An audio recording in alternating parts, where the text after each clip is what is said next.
Hi YouTube and happy Wednesday. I wanted to tell everybody that I've gone my EP44 to work with aGetty, a Linux serial console at 110 baud. This is excellent. What you're looking at right now is the output of screen fetch and its ASCII art along with system information for the Fujitsu stylistic just to the right, which is providing the aGetty service. Yesterday I'd used TCP ser, but now I'm using aGetty, which means there's a lot more I can do with my EP44. Everything from interactive fiction to RSS feeds, other kinds of news, and real-time data collection updates and so on I can print out with this in excellent quality print. One little trick I had to do was set the new line in the EP44 to line feed or carriage return upon line feed, CR plus LF, which is Windows style, but still, as you can see, it formats the Linux text well. The thing is, then when I have that set, if I press the return key, I get two lines showing up in each prompt. I'll demonstrate that real quick. Let's zoom in.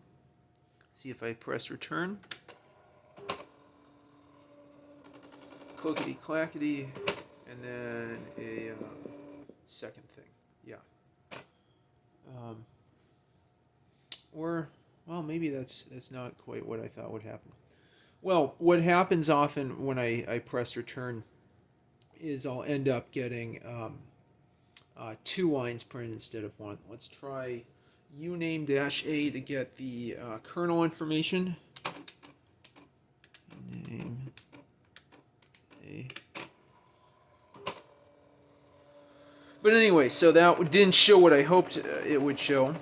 The trick I've used to get around, carriage return and line feed giving two lines instead of one is just using code or control M for carriage return alone. Yeah, there we go. There's a demonstration of it. Now I'll try return again. Yep, and it prints out twice. So it must be after just doing control M that there's another return that works. Anyway, so you can do code M, and instead of seeing two, we just see one, which is great. I'm thinking what else I could show. Date might be useful. Date, code M. Anyway, so if I just do that for carriage return, I have no problem, and everything's formatted quite nicely. Yes, so Wednesday, February 17, 2021 at 8:10 p.m. EST.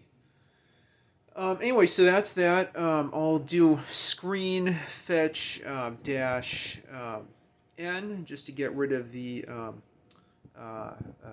ASCII color code or ANSI color codes, and we can see the system information. And then after that, I'll show you how I have the term cap set up in aGetty.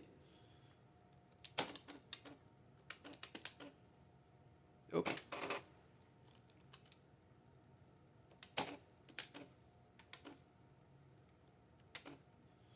I like the red LED that comes up when I have shift on. Okay, and while that's going on the computer, I'll have the term cap ready to look at.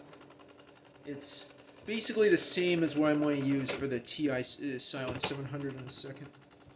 Nano. Okay. Let that go for a few more minutes. And again, this is good for Telnet, for EdBrowse, for interactive fiction. So many things I could do with this. ASCII art, if I decide to print it out, or just prints, honestly. And this is just standard fax paper. A few corrections from yesterday. It actually uses D batteries instead of C, so this could be portable if you wanted it to be.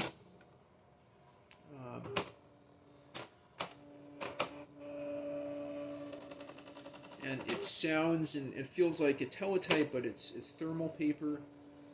Excellent print quality, and thermal paper is cheap. But again, you have that classic clickety-clackety sound. Depress. Back up, depress. Back up. It has that sound, of an impact printer, which is incredibly satisfying. Definitely some printer porn. I hope you all stay tuned after this video. I'm going to show my TI Silent 700 entry for BBS week, and I think I'll have one for one of the categories this year. I won't say. I just say I'll use something with very little screen real estate. And that's that. So let's go ahead over here to the PC. I am moving my tripod, I am zooming out, and we're going to look at that term cap, term info file, what have you. Okay, so we're just looking in Nano, Unsky font, and I'm going to zoom in on it so you can all see. Brother EP44, 80 columns, I was hoping, maybe if I said carriage return to be carriage return line feed /R /N, that would help some, but it didn't, so I just have carriage return is what it is, and new line is what it is, and HC's hard copy, 80 columns, and then a lot of these others are just functions not functions, settings for what particular characters have what actions on the cursor in the actual terminal. Yeah, so I don't think anything really special there. But yeah, this works, and I'm also going to use something very close to it with the TI Silent 700. Anyway, so I'll get out of that. Zoom out, and then go here, and you will be able to see what Getty setting I have. I have it set as auto login. I think with my code M fix, I can log in fine now. I just need to have carriage return upon line feed CR plus LF to get the proper formatting of text.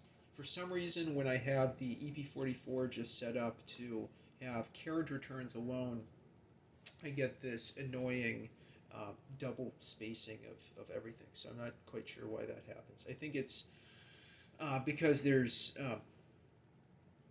additional line feeds without carriage returns, maybe something like that. Yeah, since the new line is a line feed character in Linux, so that's probably what it is, that there's extra line feeds being shown. Okay, so that's all set. I'm going to exit from the EP44. Exit this Getty instance by typing in exit EXIT, which you should hear. And and we see that Getty ended there. And with that, I thank you all for watching. I think I might have a lot of fun with this little thermal teletype typewriter in the future.